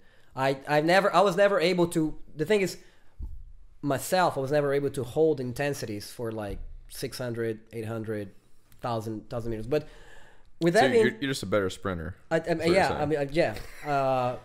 For English. That is true. Yeah. But with that being said, there have been workouts that I've done that where essentially coaches made me do when I was still training that was like, I remember going through things like 10 500s that when you listen, it just makes you want to leave the water and go home. But I remember going through workouts like that and like halfway through start to feel like, you know what, this is actually making me feel better right now, and I'm finding things that I can work with during this workout that I make. So I think mentally it's a lot harder, but again, if I were to do it myself, I would probably go for intensity and lower volume. But I really cannot say that I never got anything out of doing like some over distance. Like all the fatigue allowed you to discover new ways of essentially you have to change your stroke from time to time to keep going through the set, and you learn new ways to be efficient in the water as well. Mm-hmm. What do you think, curveball, what do you think that the key strength training exercises for a swimmer are? I mean, what if you could go back and you're going to start training in an optimal way, how would you approach your strength training? Would you do a lot of lat pull downs? No. What would you do? No, I think a lot of multi-joint exercises, and I think like anybody should do. I think for that's generally true for every sport. But I think I'd say thrusters would be one of the main exercises that it would incorporate. I just think there's a big element of legs, core work, and upper body as well. You like that because you think it mimics the metabolic demands of swimming, as well as it being full body? What's the reasoning I'm not thinking that? about it. I think metabolic demands are going to be trained more in the pool. In the pool, right? So I'm thinking more about full, because I think doing it heavy, full body, it as a heavy exercise. Yeah. So if you were to do, I mean, essentially a very similar movement would be a full like squat, clean, and jerk, but you can do more weight with a clean and jerk, don't you think? Do you think maybe a clean and jerk might be a better choice than a thruster? I mean, essentially, we're obviously not talking about having one or the other. I would have both. Right. I like the reason I like the thruster better is because you have the overhead portion of the exercise, which I think for swimming is like a lot of the time you're in this position or this position, which again, I just think getting that range of motion is also important actually. Yeah, I wouldn't know if a swimmer came to me and said I'd like a strength program. Yeah, I mean, as a swimmer, I mean, I would think I could write them a lot. strength program, but I think there's probably other people that are much more qualified I think for that. Also, you think you do a lot of overhead work because I wouldn't do any. Do you think you do any back work whatsoever? Would you do any sort of pull ups or anything? Yeah, I don't. I mean, isn't all that tissue just inflamed and always tired anyway? It's kind of like why baseball players shouldn't go overhead too much. Yeah, I mean, Doug, he's talked about that quite a bit. Well, with baseball players specifically, if you look at like Major League Baseball players, I think the research shows like 100% of them have torn labrums. Oh, so that's just I mean, should you be doing a whole lot of overhead pressing with a Major League Baseball player? No, probably not. Because their shoulders are jacked all the time. Yeah, with almost every single professional sport, the strength coach's job is to keep the best players playing. Right. It's not necessarily to make them bigger, stronger, faster. It's to keep them healthy throughout a long season and keep them on the field doing what they do best. Right. So should you be overhead pressing a Major League Baseball player with a torn labrum? No, you're gonna mess that $3 million arm up. And then you're gonna get fired. That comes from throwing all the time. These injuries. Throwing a baseball is not healthy for you at all. Yeah. So I mean, would you say that would be it is not good for you? As much range of motion as you get, say you're a freestyle guy. I mean, do you think that would be very similar? As far as, I mean, the range of motion is similar in the shoulder. I haven't looked at any MRI studies from Olympic swimmers specifically, I but I would imagine they don't have the healthiest shoulders. I know shoulder injuries are a big problem with swimmers, but I have no idea. But I think they it's more shoulder impingement just for being much more developed in terms of. We also I see a lot of kyphotic swimmers too. That's actually what's more common, and I think so maybe they need a lot of rowing, a hell of a lot of rowing. And they probably need to get some scapular retraction. Yes, in there. that's actually what some. Kyphosis, Mike? It's where the T-spine is. So a super round upper back. Yeah. And what's your T-spine? So with regard to like the baseball players, and I don't know if this is spine. I don't know if this is similar with the swimmers or not, but if you look at even pitchers relative to other position players in Major League Baseball, they can't upwardly rotate their scapula as much as the position players or as much as the general population, which means they have weaker lower traps, which means that since they can't upwardly rotate, they're much more likely to impinge.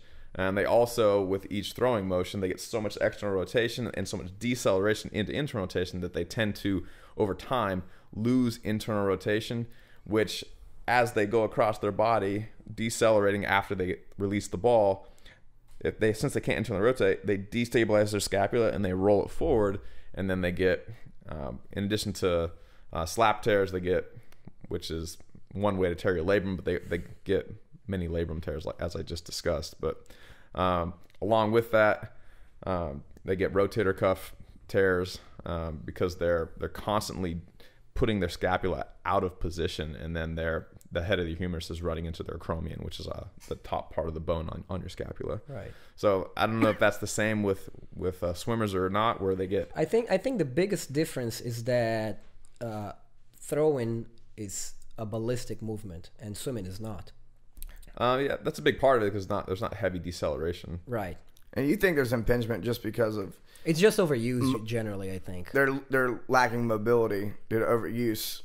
Yeah. Maybe their pecs are tight. I think Chris actually did make a good point. I think part of developing Every once in a while. in order to avoid that impingement, rowing is actually a big part. So really, This is another thing I don't see. Getting I don't see CrossFitters doing nearly enough rowing either, man. They do not do a whole lot of horizontal pulling. Like nada. Oh yeah, yeah. you're right. And we do a lot more than most gyms. You won't we do a lot of ring rows at our place. You won't. If you look at our competition cycle, guys, I had them doing weighted rows probably once a week, but I also had them doing pull-ups once or twice a week leading up into the open and stuff, just because that's what they're going to be doing.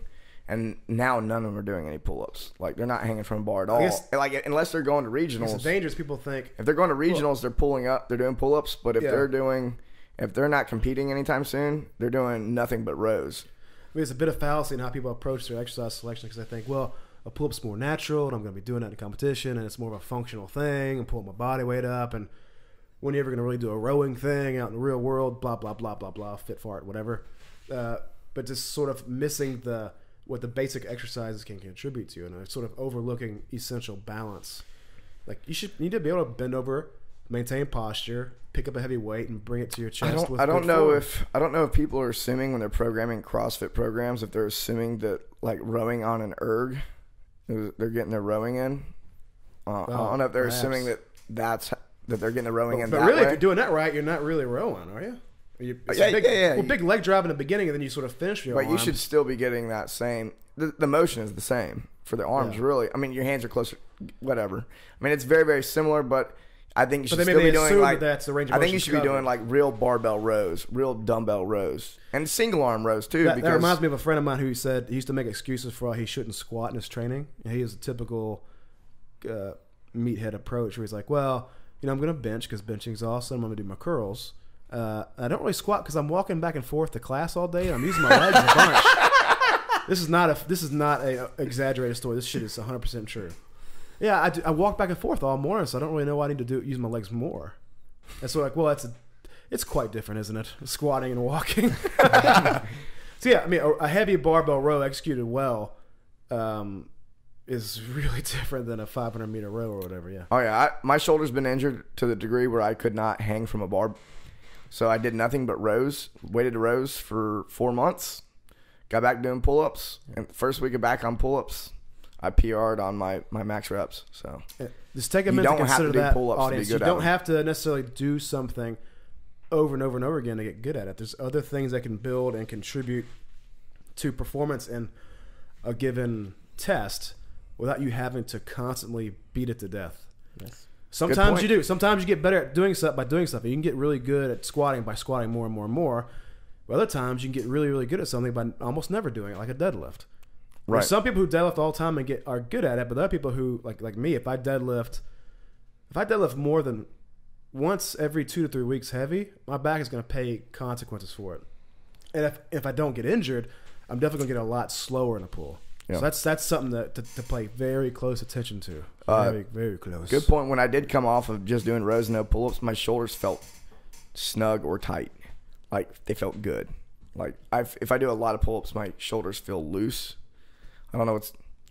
There's probably a more scientific answer for like loose or tight or anything like that. But let's go ahead and wrap this up real quick. We're gonna take a quick break, and then we'll be back. 'Cause I gotta pee. Me too. Between me and you. All right, guys. All right.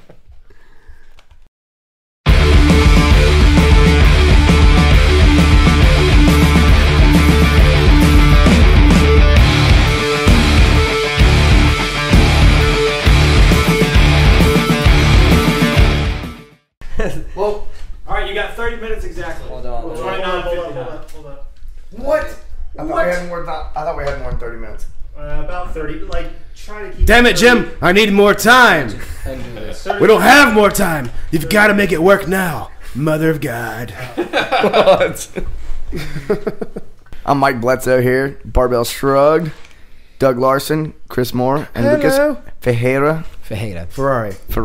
I'm gonna stop. Correct. I don't. You don't correct people anymore. No, when you first got to America, No. I remember meeting you and you were like Ferreira Bledsoe. Actually, When you first got off the banana boat on the shores of the United States, how did people greet you? I was in Miami. I was in Miami to greet him. In fact, no. Lucas Ferreira.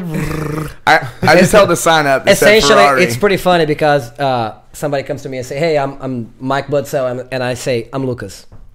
That's it. I don't try. Why would I give it an effort to have people? What about you ladies? should say I'm Lucas. I think you should say they call me Lucas.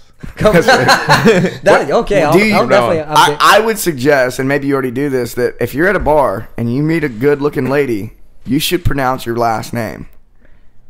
Say it slow. You definitely should. Yeah. Say it slow and sexy right now. Yeah, say it. No. Take your shirt off and then do it. Ferrari. Lucas. Jesus Christ. All right. All right. So where were we when we left off? Anyway, so yeah, what I was mentioning to Mike in the break is that you guys asked me what I would do in terms of strength training for swimmers. And even though I have somewhat of a background training and all that, I think that also makes me biased towards swimming. So I would like to hear you guys and your unbiased opinion, not having that swimming background. Let's say you have a swimmer come to you at Faction Strength and Condition and say, I'm a swimmer, but I'm also looking to do some strength training on the side with you guys. What would you have that person do? I would have them call Lucas. Feel like I know a guy. If you want to direct that kind of he lives business in to Illinois. Me. I'm just kidding. or Iowa. Oh, you live in Atlanta? You didn't tell me? Lucas is like, I told you that so many times. I told you that. I was here. I drove by the gym on my way down there. That's right. We're like, oh yeah. Too many of my friends moved to too many different cities. So Doug, you had an answer for that, I think. It was you told him CrossFit.com, right? Yeah, go to CrossFit.com. And then don't do what it says. Okay, so specifically what I was going to get earlier when we were talking off camera, if you have the opportunity to get your own individualized training program, that's almost always going to beat something that's very generic. So if you're a high-level athlete in any sport, then that's really what you need to focus on. So in the case of swimming, or I say this a lot of times in my MMA strength and conditioning seminars, which we're hopefully going to post on in the Fitter store here in the near future. Strength and conditioning programs are not necessarily there to make you a better swimmer. They're there to make you a better athlete. So you need to focus on all the components of any good strength and conditioning program, which, in my opinion, focuses at least somewhat on some type of speed and agility work. And that doesn't necessarily have to be like running ladders and whatnot, but you need to focus on some type of speed development, power development, whether that's weighted jumps or Olympic type weightlifting. If that's something that you want to get good at, if it's not something that you cared about getting good at, then you don't necessarily have to put it into your program, but something where you are pushing on the ground as hard as you possibly can, trying to move at max speed. It's got to be in there. Some type of strength training, 5 reps max or less, a 1 rep max or 5 rep max, somewhere in there where you're working on max strength for all of the major movement patterns. So that'd be squatting, bending, lunging, and then pressing and pulling both horizontally and vertically. it's got to have all these key components. You got to address all of your mobility needs, so having some type of comprehensive mobility assessment on the front end. That way you know if you have any severe limitations is, I think, super important. And if you're a person that has a big limitation, say you can't go through full range of motion shoulder flexion, which for a swimmer, which would be devastating. If you can only go to here, then maybe you shouldn't be doing heavy jerks because you can't put your arm over your head at all. So maybe you shouldn't try to catch 200 pounds over your head because you're going to end up, leaning back and you're going to compensate somewhere. And as a result, you're probably going to get hurt is the end result there. Not to like totally take the stage. You guys can throw in your thoughts on this too, but individualizing your strength program to your specific Stop it, James. to your specific needs and deficiencies and injury status, I think is super important. Right. My thought was there's a couple of things that are likely to be the case, right? The first glaring thing is there's probably some things that aren't very well developed in swimmers, right? Like they probably can't get off the ground or move quickly worth of shit using their legs. They probably never even considered the only time they're really using their legs, and what he was talking about is they don't ever press hard against anything with their feet. Yeah, unless they're jumping off the blocks. Yeah, jumping off and turns. But jumping off the blocks and turns are pretty important, especially when you race. Well, especially when you're racing. So there's this huge untapped physiological response that will be tapped once you just do the most simplest progression of like deadlifts and squats, like just some basic light attempts at squatting and deadlifting, just working form for modestly heavy sets of like 5 reps or 3 reps or whatever, is going to trigger a whole lot of very favorable adaptations. Like you're going to put on some muscle mass, you're going to be more athletic, you're going to be more comfortable using your legs. So I guess that's sort of like the first easiest apple to pick from the lowest branch. Then I'm thinking any kind of jumping activities to teach your body to move a little quicker. And then also the first thing I thought of, the second thing I thought of, I guess, was avoiding the things that are probably overworked. Like you probably don't need to do a whole bunch of like sets of 10 and shit, and especially not doing it on any kind of pulling exercise like a pull down or something.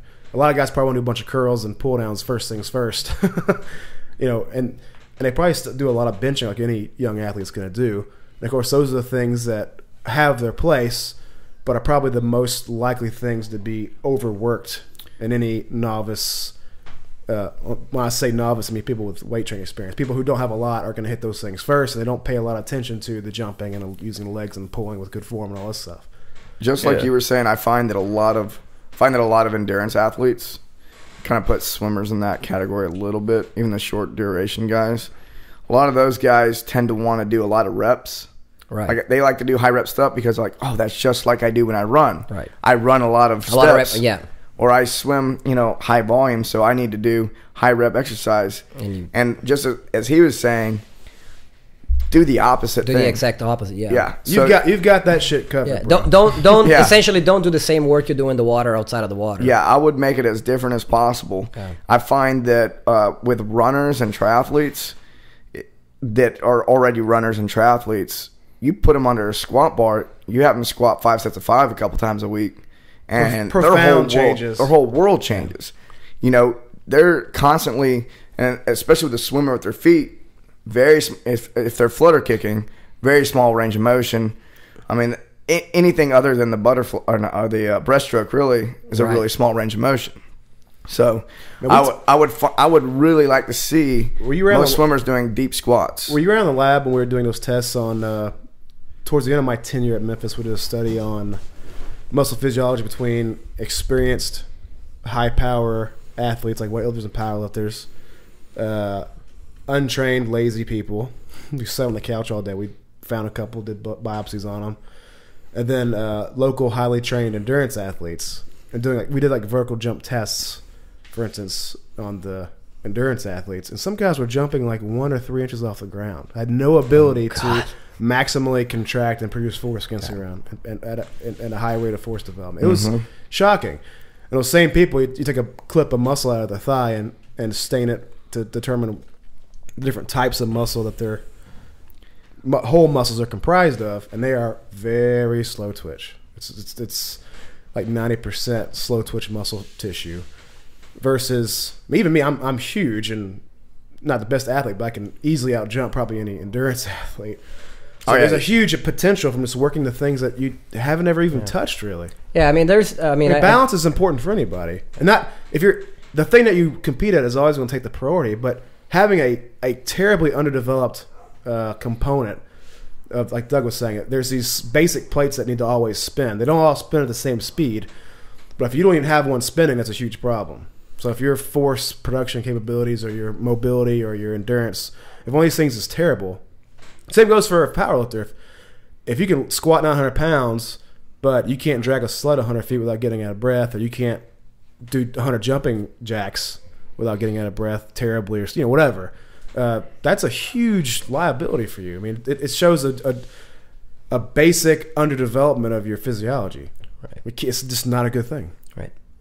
Yeah. I mean, I definitely, I guess, again, I think it all wraps around, and I agree with all you guys are saying. I think Doug, I guess he spoke first, so he had the deeps on what to say, I guess. But I guess the main point that I had heard before, and I absolutely agree, is that the goal of the strength training for somebody that's doing it's not to make you a better swimmer, it's to make you a better athlete. And I definitely heard that before, and I think that's the way to go. That's the incredible thing to focus on, because people are always looking for a way to mimic what they do in their sport, and it's just never a good idea. Right. Like a football player who wants to do the jammer exercise because it looks just the way you look when you fire off the line of scrimmage. Well, mimicking is never a good place to start your training. Never mimic anything. If you need more of that, just go ahead. Yeah, you need to get your ass outside and fire off the line of scrimmage. You need to get better at firing off the line of scrimmage. Yeah. Especially if you're firing off into another 300-pound guy. That's a very unique thing. And you're not going to reproduce that by doing a fucking hammer strength jammer machine. Yeah, sorry to say. One thing we were talking about earlier was bone density, and you being a big guy and a power lifter have extremely good bone density. Your bones are super dense. You had I don't know, is it standard deviations that they measure when they're doing those bone density scans? I remember you guys had like 1.3 or 1.4 or whatever the unit of measure was, and mine was like 1.7. I want to say 0 to 1 is normal, and then above 1 is athletic, we'll say. I think and then 1 was normal. Below one is below 1. You need, your like osteopenia. I thought negative 1 to 0 was osteopenia, and below negative 1 was osteoporosis. I think none of us. 0 to 1 was normal. It doesn't matter. If you're below 1, you might want to work on your bone. You're fucked if you're below 1. Yeah. So anyway, you were 1.7, which is super high, probably the highest I've seen out of anyone in real life, at least. Yeah. And then with swimmers, being in a completely unloaded environment for the most part, that's a good point, tend not to have very high bone density. So one thing that I've seen happen in the past is that swimmers who want to work on their endurance, they swim their entire youth, and then they think, well, like out of season, I'm going to do cross country. And they go do cross country, and then they put in splints. Huge amount of road work, and then that's exactly right. They get shin splints almost immediately. Right. Oh, their work capacity is ridiculous. Yeah, their lungs can do it. They feel like they can do anything, and then so that's one thing you don't want to do. Most people want to get in shape, do. They think, well, I see people run, I'm going to run. They don't realize that, just like anything, not understanding it before you do it is folly. Yeah. Adaptation is specific to a degree. I think Rachel Cosgrove wrote a great article a while back about how you don't want to run to get in shape. You want to get in shape to run. Right. And if you think about what running is actually a fairly high skill activity. You're hopping from one leg to the other, you're on one leg at a time for hours on end. You're doing a series of thousands of plyometrics, essentially. I believe the same thing about lifting weights. I believe in basically 2 approaches, which we'll talk about in an event coming up. Wink, wink, wink, wink. But so when I got through playing football, friends, I had a really bad lower back injury. I wasn't fit to squat. I could maybe squat 300 pounds after I got done with college football because I was so train wrecked. Underdeveloped physiology and an injury that kept me from holding anything on my back. So my first step was to get in shape to lift again, the proper way. So that's when I think assistance exercise had such a huge benefit for me. Like if I went from being sucky to being a master of glute ham raises and reverse hypers and ab work and light good mornings and stiff leg deadlifts and all this stuff, dumbbell pressing, building up a basic foundation, and then moving into a second step, which was pursuing the thing I wanted to get good at, which was the powerlifting. At that point, doing 3 sets of 10 glute ham raises is not really going to even affect your training. You do it because it's a little icing on the cake. But what matters then is doing heavy, frequent training. So people want to rush to the second part because that's what they think they need to do.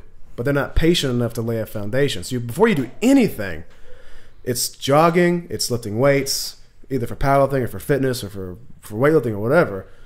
Even if it's swimming or triathlon, anything you're going to do, you have to remember that no matter what your experience is, you're going to be a beginner at this thing.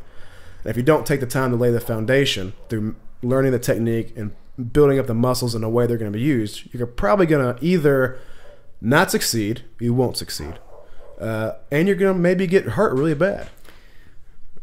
You were talking about runners getting or swimmers getting shin. Oh, you didn't splints. have a comment for any of the shit I said. You just fucking transitioned right over. I thought it was brilliant in itself. This goes no. Doug, you're saying some shit. Well, I wanted to respond to what Doug said earlier, and so I was like, don't forget. Chris said something pretty good. Let's move on to Doug. No, I'm just kidding. Yeah. So, not really. Can you repeat that?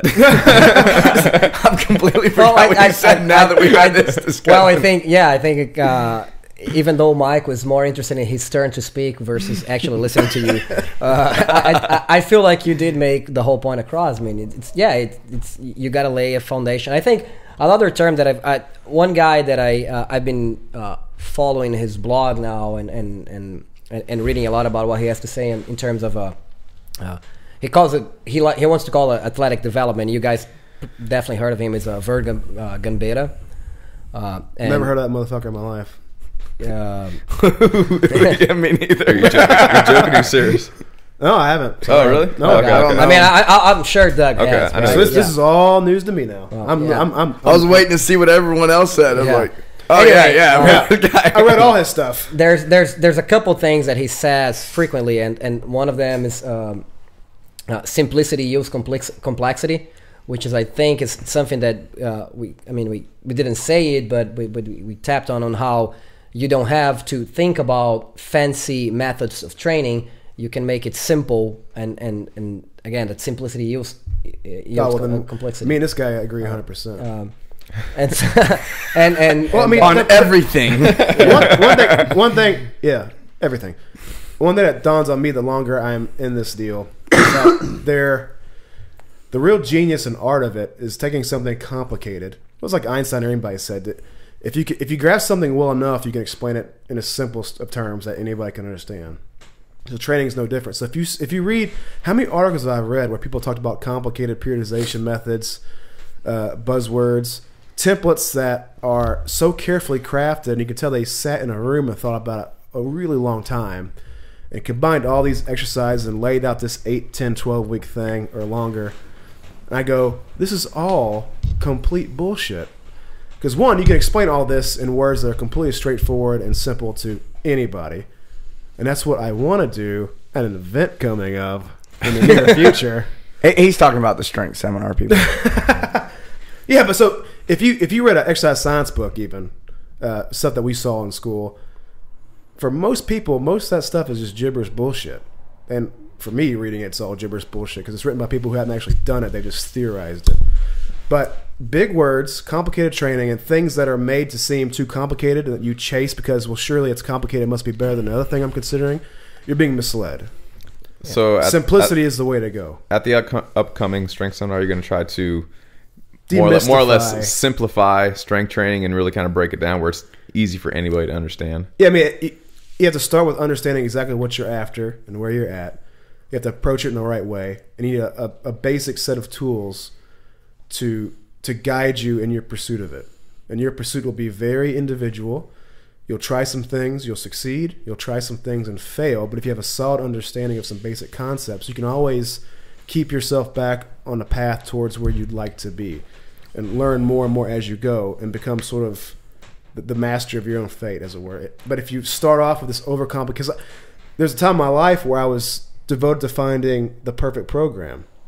And what are like all the complicated things. What are like the top 3 basic concepts? Like, what's an example of that? That was all very philosophical, but if someone's listening to this, like, give them an example of what you would call like a foundation of strength training, a foundational like thought. I think that a good one to start is knowing what you want out of it. Like, what is a goal you have? And second, determining honestly where you are. A lot of people probably aren't prepared to answer the second question honestly. And most people are not prepared to answer the first one. Yeah, I mean, what do you want out of this? Well, I want to get really fucking huge, bro. Huge bench 4 plates, bro. What? Yeah, I don't think you understand what you really want, bro. I think too, it's like a lot of people aren't honest with themselves and say, hey, I squat 4 plates. But when you watch them, they don't get depth. They can't get their knees tracking properly. Well, it's because you know what they're doing. They don't even have the hip mobility to squat to the proper depth. They want to impress, or they want what other people have. They're not thinking about what they need. Like, the honesty part is to say, okay, I'm starting off from this level, and I can do these things. And maybe you need help to determine that. Like, I can honestly squat 200 pounds. I would like to honestly squat 300. Well, all that should matter to you is executing that goal incrementally with a good, honest approach, and not doing things because you want to get there too quick, or you want to do it because you think other people want you to hit that or some silly goal. Like in most gyms, people are chasing some goal because that number means something to them, but they're not going after it in the right way. I want to bench 400 pounds, so I'll do anything it fucking takes to have 400 pounds in my hand and execute it in some way. I think when really what they're doing is going to cause them great physical injury and harm. It gets tough in a CrossFit gym too, where a big component of the training is competition, and their buddy, they're matching this, and this, but you really shouldn't be doing this much weight on this particular exercise because you have this kind of limitation. The strength's just like any other goal. People think, I want to change the way I look. I've got to reach an ideal. I mean, every female client in their gym. I say females because this is probably an area they pay very close attention to. What are you holding up the number 3 for, asshole? I know what you mean. You mean hurry up. But basically, people think I need to look like something in my mind, so I'm going to chase that till I get there. And they forget the very real progress they are making every day. And they forget what they used to look like, what they look like now. They lose sight of what's really happening in a profound way in their life because they got their eye on some bullshit goal that they think other people expect or they think they should be living up to. So that you forget the very real awesome things that are happening in your life because you're not paying attention to it. You're looking past it into guys somewhere else. And girls. Oh, yeah. That is profound. I think that speaks to just about everybody. Yeah. So I mean, a big part of it is you have to keep this constant state of calibration and around you, where you got to keep your eyes set on what really matters to you, and keep these incremental goals in mind, because in a year or 2 years' time, you've radically changed your entire life. But it takes the proper perspective to go about it the right way. Because I've gone about it the wrong way, and it cost me progress, and I had injuries because of it, and I had unfulfilled goals that never really were a real goal to begin with. So, I mean, a big thing I would want to achieve and what I do from here on out in this strength training stuff is to help people set out on the right way to begin with. I think you said it well. Yeah. Let's. So you learn from your mistakes, and you think other people should learn. Well, you don't learn from success. Too. Yeah. Well, that's true, but I think the lesson is like if you fuck up your back really bad and rebuild it to start again, that's where you've learned some lessons about how to train your back. Yeah. And that's what I had to do. But I think I can't remember what I heard is I think it's like making mistakes is very human. Learning from your mistakes means you're not stupid, but if you're really smart, you learn from other people's mistakes. So you don't need to be making the mistakes if you can learn from other people's mistakes. I was like the expression that if you're wise enough to take advice, sure. Yeah. We're about to wrap up. We have to wrap up. Here, we can wrap up on my quote. I was like the quote that experience is what you got when you didn't get what you wanted. Ooh. Deep. Yeah, we'll end on a deep note. Okay. All right, guys.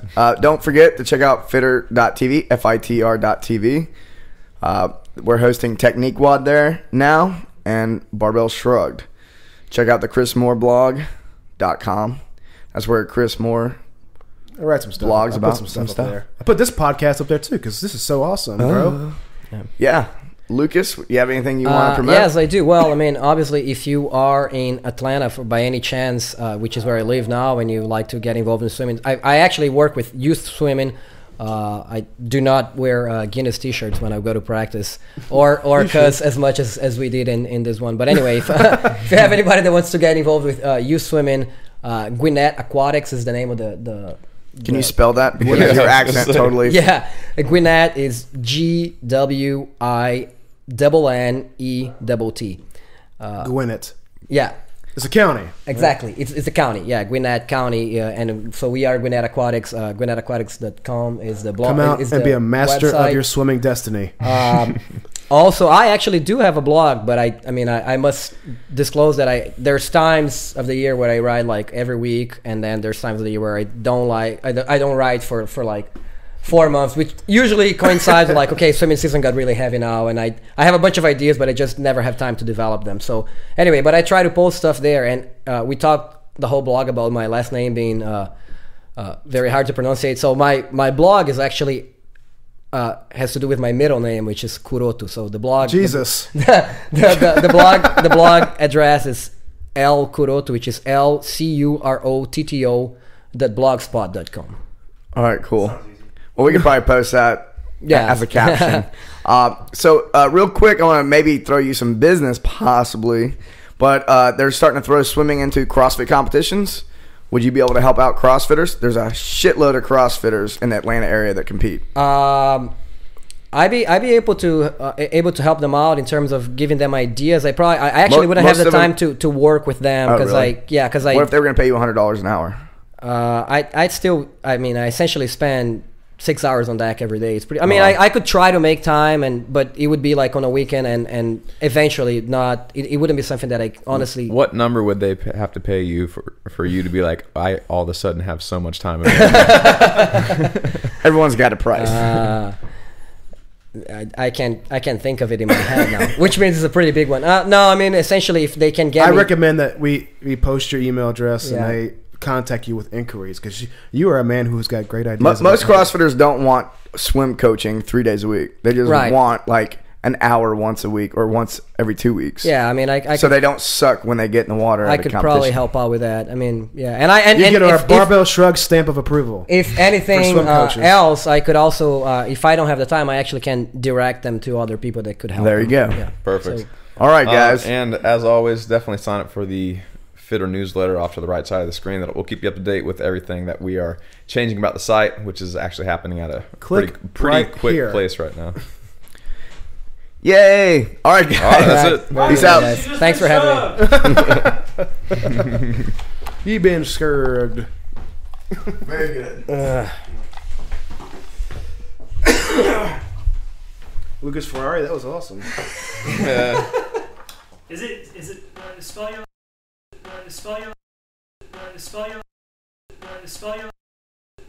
your